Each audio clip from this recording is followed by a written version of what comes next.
Shares of health insurance giant Aetna are rallying almost 3% in pre-market trading on news that it has finally agreed on being taken over by CVS. The deal is worth $69 billion, and I want to get into that deal a bit more now with Paul LaMonica, who joins me now. Paul, why is this such a big deal in the healthcare landscape, and what brought it about?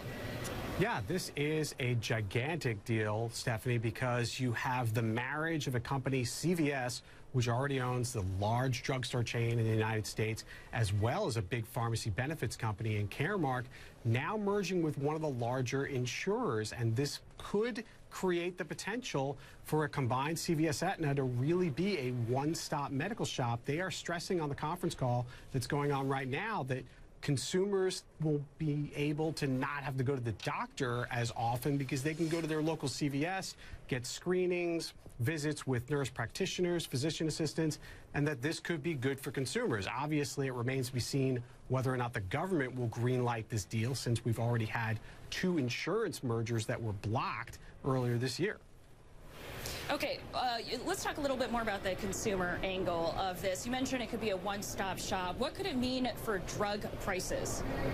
Yeah, the hope is that drug prices will come down, not go up. But I think that any regulatory scrutiny of this deal will look at that very closely. You would think, in theory, that CVS, with already owning Caremark combined with Aetna, might be able to exert some more pressure on the big pharmaceutical companies like Pfizer, Johnson & Johnson, Eli Lilly, to keep prices down. Will that actually happen? That's going to be, I think, a key sticking point in any regulatory review of this deal.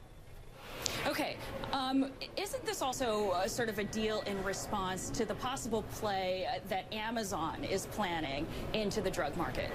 I think that there is some possibility that CVS is trying to get ahead of Amazon. We've seen Amazon's retail aspirations grow by opening more of its own brick-and-mortar stores. They obviously bought Whole Foods as well, and there are reports that they now have some wholesale licenses for pharmacy for drug distribution in a couple of states. So there are obviously always going to be questions about the threat of Amazon and what that might mean for any retailer. So I think CVS is trying to get ahead of that, and there's already speculation now. If CVS Aetna goes through, what happens next to other insurers that also want to fight back against Amazon? Do you see possibly an insurer linking up with Walgreens? Is it possible some of them link up with Walmart even? Because Walmart has a thriving pharmacy business right now.